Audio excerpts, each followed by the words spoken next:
गावकऱ्यांच्या सुखदुःखात मंत्री सामील व्हायला येतात, मात्र जेव्हा त्याचा स्फोट होतो तेव्हा काय घडतं याचं उदाहरण आत्ता समोर आलंय।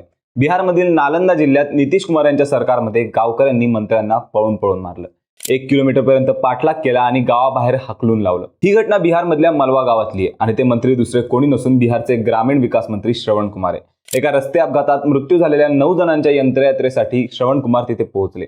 त्यांच्या कुटुंबियांची भेट घेऊन मंत्री आणि आमदार प्रेम मुखिया परत निघाले होते। मात्र 2 दिवसांपूर्वी झालेल्या अपघातात 9 जणांचा मृत्यू झाल्यामुळे गावकरी संतापले होते। राग अनावर न झालेल्या गावकऱ्यांनी मंत्री श्रवण कुमार आणि आमदार यांच्यावर हल्ला केला। अचानक घडलेल्या या प्रकरणानंतर मंत्री आणि आमदार जीव वाचवत पळाले आणि त्यांनी थेट पोलीस स्टेशन गाठलं।